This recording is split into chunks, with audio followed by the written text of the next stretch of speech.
Hey guys, little lockdown project here. The old Les Paul has been sitting idle for a little while, so I thought since it has never received any maintenance, I'd give it a once over. And I gotta say, the fretboard was pretty grimy, a bit disgusting, so a little bit of oil with the old razor blade to clean all that off.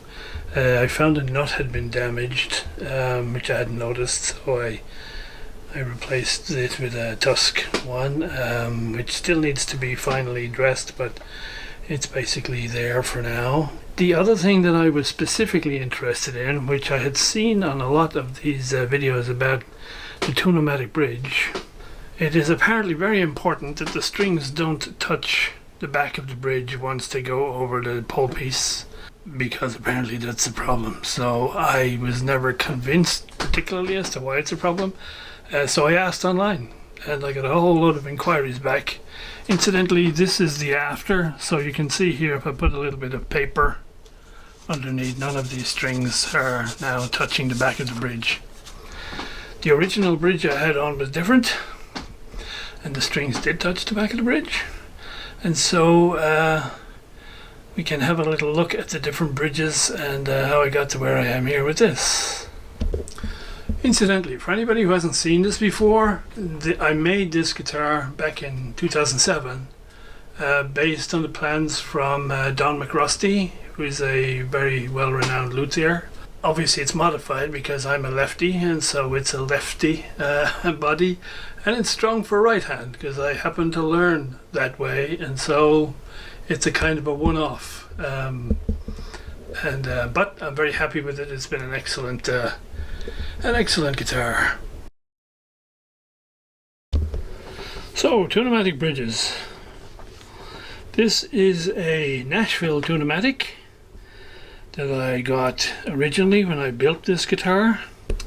So this is the one where the strings rubbed against the back of the bridge on their way back to the tailpiece. So I decided initially, before doing anything, to just have a general look, and since the guitar is a copy of a 59 Les Paul, I thought in reality it would probably have an ABR1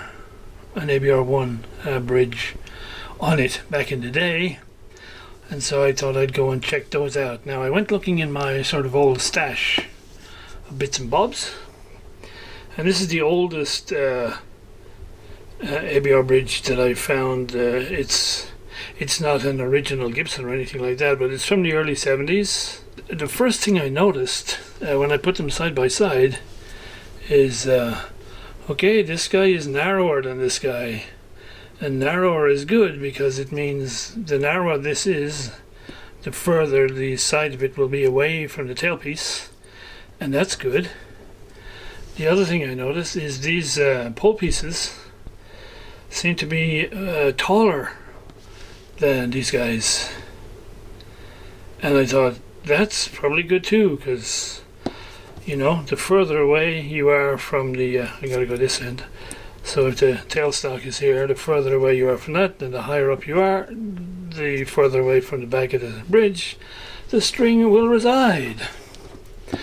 So if you haven't seen these guys, the way they work is there's a spring steel wire which holds all these screws down in slots, and if you remove that wire, then these guys just fall out, and specifically you can then turn the pole pieces around so that the slope is facing either way depending on how it works for intonation.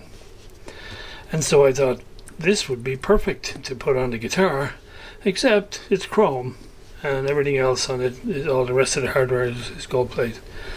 So I thought, let's get on the StuMac site and get myself a gold version of the ABR. So I did that, and the one I have here is the one which is actually was in the guitar a moment ago when I first showed it.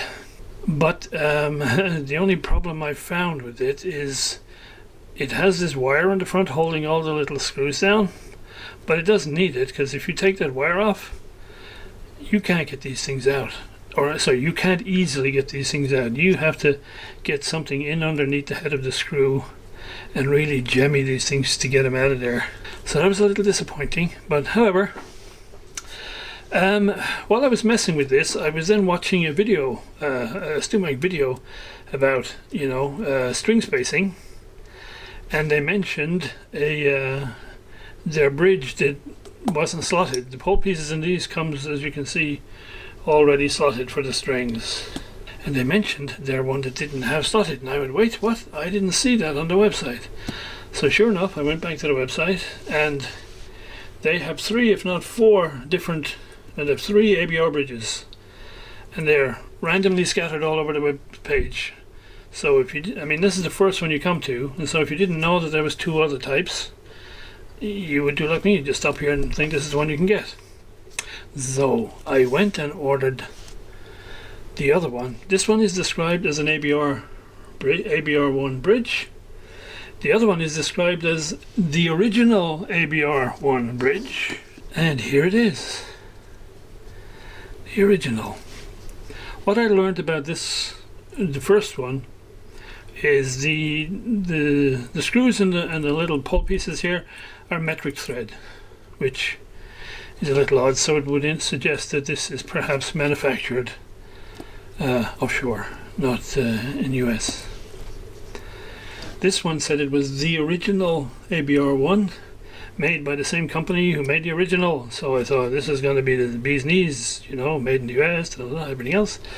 And so this one came, and all of these screws are completely seized. I cannot turn any of these things except a tiny little bit, and then it is so hard to turn them that you're going to break something.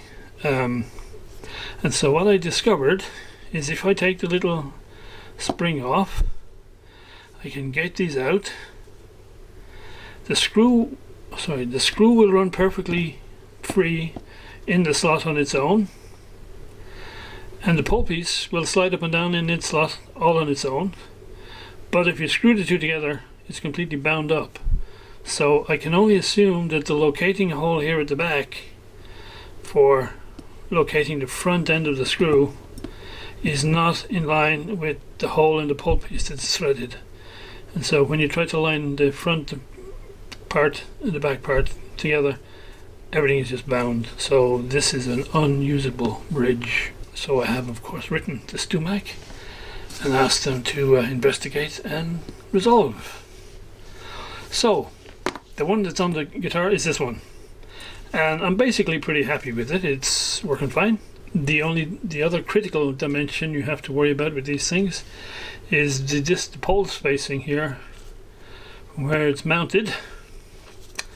This one is 2 15/16 inches.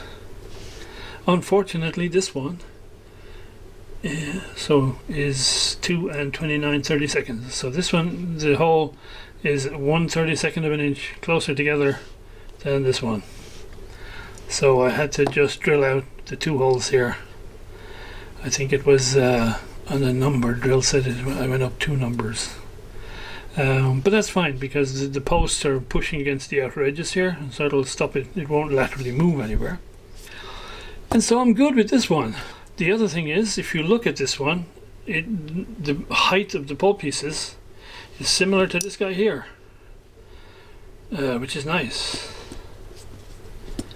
But if I look at the US one, these pole pieces look lower. They look narrower, and sure enough, if you like, from the body of the guitar to the top of the pole piece, this is about 1 millimeter shorter than either of these 2. And I need the height, so again that's a disadvantage for this.